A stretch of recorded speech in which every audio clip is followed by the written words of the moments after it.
નમસ્કાર મિત્રો, હું મોહન ગઢવી ગુજરાતી દુનિયા યુટ્યુબ ચેનલમાં ફરી એકવાર આપ સૌ મિત્રોનું હાર્દિક સ્વાગત કરું છું.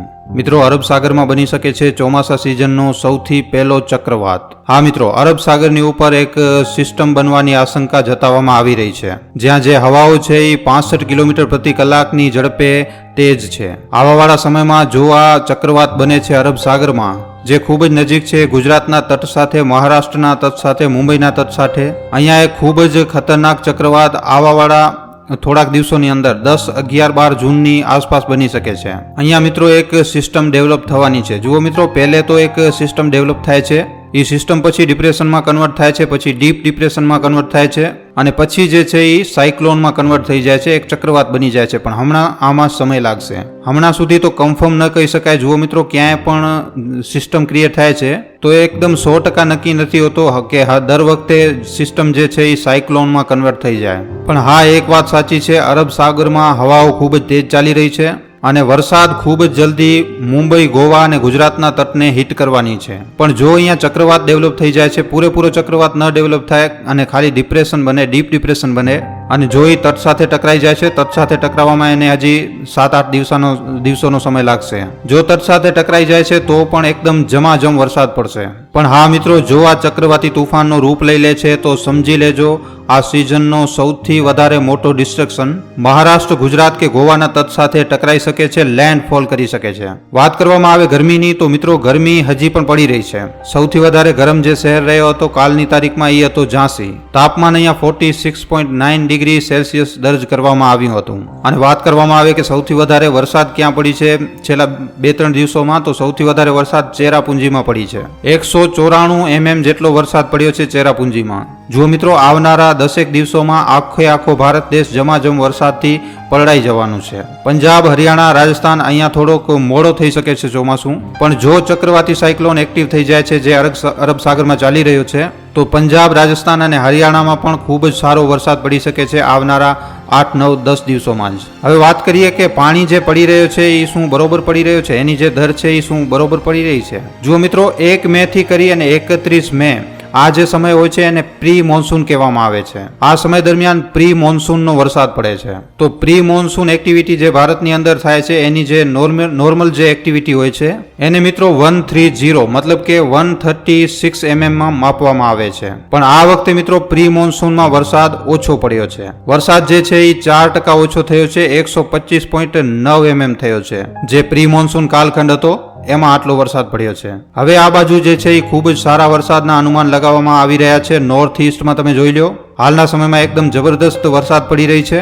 સાઉથ ઇન્ડિયામાં જોઈ લો, ત્યાં પણ કેરળ વગેરે જે છે ત્યાં ખૂબ જ સારો વરસાદ વરસી રહ્યો છે. પણ મિત્રો, મોસમ વૈજ્ઞાનિકોનો બીજો પણ એક કહેવું છે, અને આપણા જે ખેડૂત ભાઈઓ છે એ પણ આ વાતને ચોક્કસપણે માનશે કે જુઓ, વરસાદ જે હોય છે, જો જણાવવામાં આવ્યું કે 100 mm વરસાદ થઈ ગઈ, અથવા તો 130 નોર્મલ જણાવવામાં આવી રહ્યું છે પ્રી મોન્સૂનમાં, તો 130 mm વરસાદ પડી ગઈ. પણ એ 130 mm વરસાદ જ્યાં પડી એમાં 100 mm એક જ દિવસ દરમિયાન થઈ ગઈ, અને એક દિવસ દરમિયાન 30 mm વરસાદ પડી, અને બાકીના જે બધા દિવસો હતા એ એકદમ સૂકા નીકળી ગયા. આવી પરિસ્થિતિ બને છે તો આનાથી મિત્રો નુકસાન થાય છે. પહેલા તો જમીન જે છે એ પૂરી રીતે પાણી પી નથી શકતી. જે મીઠી હોય છે એ પાણીને સોકી નથી શકતી, અને આપણા જે અંડરગ્રાઉન્ડ વોટર છે, અંડરગ્રાઉન્ડ જે પાણીના સ્ત્રોત છે એમાં પાણી પહોંચી નથી શકતું. એ સોર્સ મિત્રો રિચાર્જ નથી થઈ શકતા પાણીથી. બીજી વસ્તુ જે છે, આનાથી મિત્રો ખેડૂત ભાઈઓને પણ કોઈ ફાયદો નથી થતો. જો એક દિવસ ખૂબ જ તેજ વરસાદ પડી રહ્યો છે ને બાકી મહિનાના 29 દિવસો એકદમ સૂકા નીકળી જઈ રહ્યા છે, તો મિત્રો એમાં આવી રીતના વરસાદથી ફાયદો નહીં પણ નુકસાન થઈ જશે. ના તો એક દિવસની તેજ વરસાદ ફાયદો કરશે અને ના તો 29 દિવસનો સૂકો ફાયદો કરશે. ઇક્વલ ઇન્ટરવલમાં જો ધીમે ધીમે પાણી પડે છે તો આનાથી મિત્રો ખૂબ જ વધારે પેદાવાર થાય છે ખેડૂત ભાઈઓની, અને જે જમીન છે એને પણ પાણી સોકવાનો સમય મળી જાય છે. હવે અહીંયા જણાવવામાં આવી રહ્યું છે કે જેમ કે કેરળવાળો જે ઇલાકો હતો જ્યાં સૌથી પહેલા આ વખતનું મોન્સૂન ટકરાયો છે, હંમેશા કેરળમાં જ સૌથી પહેલા ચોમાસું આવતું હોય છે, તો ત્યાં મિત્રો હવે ખૂબ જ તેજ વરસાદ થવાની છે હવે જ્યારે મોન્સૂન પૂરી રીતે એક્ટિવ થશે. હવે આવી સ્થિતિમાં જે શહેરી મેનેજમેન્ટ સંભાળે છે, જે અર્બન ડેવલપમેન્ટ જે હોય છે, જો એમણે બરોબર રીતે પાણીની નિકાસીની તૈયારી જો બરોબર રીતે ન કરી, જો ચોમાસું આવવાથી પહેલા આ વસ્તુઓને ધ્યાનમાં નથી રાખવામાં આવ્યું, 1 જૂનથી પહેલા માપવામાં આવે છે, જે પણ પાણી પડે છે એ 1 જૂન પછી જ પડતો હોય છે, એને કહેવામાં આવે છે ચોમાસાનો વરસાદ. એનાથી જે પહેલે પાણી પડતો હોય છે એને ચોમાસાનો વરસાદ નથી ગણવામાં આવતો. તો કેરળમાં જે ચોમાસાની સિઝન છે એ થોડીક વહેલી આવી ગઈ છે, અને જો એમણે ત્યાં તૈયારી બરોબર રીતે નથી કરી તો ત્યાં થશે શું કે પાણીનો નિકાસ નહીં થઈ શકે અને જલભરાવ ચાલુ થઈ જશે. ખૂબ જ તેજ વરસાદ થઈ ગઈ. જો કોઈ ક્યાંક કોઈ ઇલાકામાં વાદળ ફાટી ગયો તો એ ઇલાકાઓમાં મિત્રો પૂર આવવાનો પણ મોટો ખતરો છે. અને બીજી મોટી વસ્તુ છે મિત્રો જલજનિત બીમારીઓ. હા મિત્રો, જ્યારે જલભરાવ થાય છે, પાણી જ્યારે ઊભો રહી જાય છે તો એમાં મિત્રો તમામ રીતની બીમારીઓ પેદા કરવાવાળા કીડાઓ લાગી જાય છે. તો આનાથી મિત્રો જે છે બીમારી ફેલે છે. એમ કહેવામાં આવે છે ને કે જેમ ચોમાસાનું સિઝન શરૂ થાય છે તો બીમારીઓ વધી જાય છે. ચોમાસાની શરૂઆત દરમિયાન મિત્રો ડોક્ટરોનું કામ ખૂબ જ વધી જાય છે. નાનામાં નાના ક્લિનિકમાં તમને દર્દીઓની લાંબી લાઈનો જોવા મળતી હોય છે. અને આ જે હોય છે એ જલજનિત બીમારીઓનો જ પરિણામ હોય છે.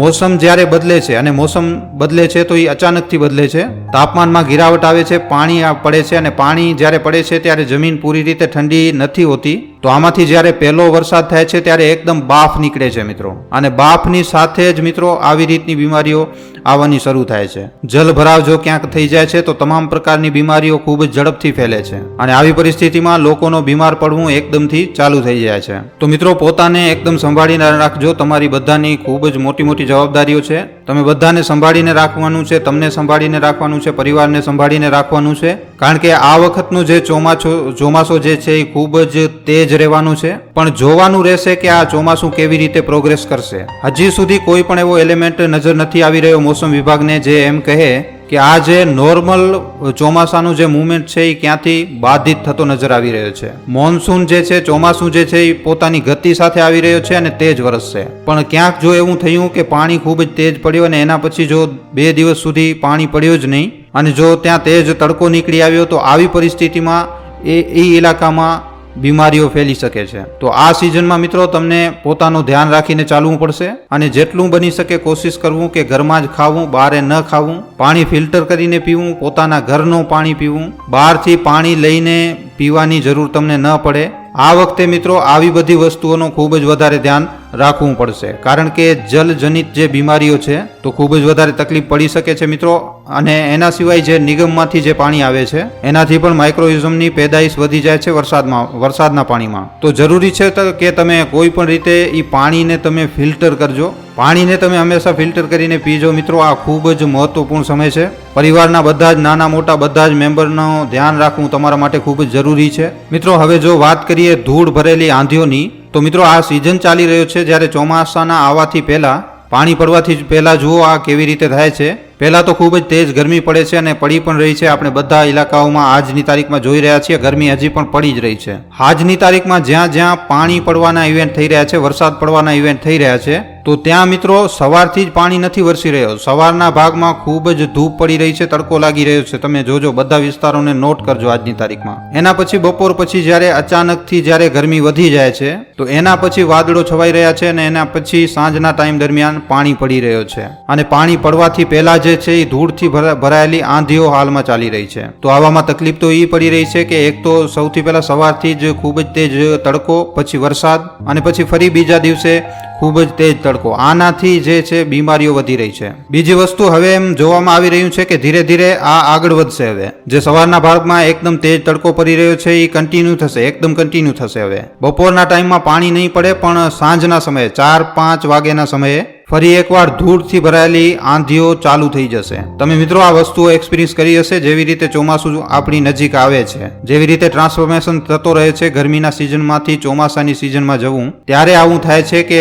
તેજ તડકો નીકળે છે, પછી આંધીઓ સાથે ધૂળ ઉડે છે, અને પછી વરસાદ પડે છે. અને આ જ સમય દરમિયાન મિત્રો સૌથી વધારે ખતરો રહે છે, ખાસ કરીને પોતાની ઓફિસોમાંથી, પોતાના કામ ઉપરથી ઘરે આવતા લોકો માટે. ટ્યુશન વગેરે જઈ રહ્યા છે જે સ્ટુડન્ટ છે એ પોતાના ઘરે પાછા આવતા હોય છે, અને 4-5 વાગ્યાનો સમય રહેતો હોય છે, 4 થી 7 વાગ્યા સુધીનો સમય રહેતો હોય છે. અને આ સમય દરમિયાન મિત્રો જે છે તે જ આંધીઓ ચાલે છે, લોકો પોતાની ગાડી ઉપર રહેતા હોય છે. તો આ સમય દરમિયાન ઘણા બધા રોડ સાઈડ એક્સિડન્ટ પણ થતા હોય છે, ઝાડવાઓ પડવાની ઘટનાઓ બનતી હોય છે, જે કેબલ લાઈન હોય છે ઇલેક્ટ્રિસિટીની એ પણ તૂટવાની ઘટનાઓ બનતી હોય છે. તો આવી રીતની ઘટનાઓ મિત્રો ચોમાસાના સિઝનથી પહેલા વધારે માત્રામાં થશે. તો જ્યાં તમને એવું લાગે કે હવાઓ તેજ થઈ રહી છે તો તરત જ નીકળી જાઓ. અને વિઝિબિલિટી કમજોર થઈ જાય એટલા માટે તમારી સાથે ચશ્મા જરૂર રાખજો, કારણ કે ધૂળ જ્યારે ઉડે છે તો આંખોમાં જાય છે અને પછી જોવામાં વિઝિબિલિટી આપણી ઓછી થઈ જાય છે. ખાસ કરીને આજની તારીખમાં ચોમાસાથી પહેલાના આ સમયમાં ચશ્મા તમારી સાથે જરૂર રાખવા. અને જો એવું લાગે કે તેજ હવાઓ ચાલી રહી છે તો ઊભા રહી જાઓ. પોતાના ઓફિસોમાં પોતાની જગ્યા ઉપર એક સેફ જગ્યા ઉપર ઊભા રહી જાઓ. બહાર જવાની કોશિશ ન કરો.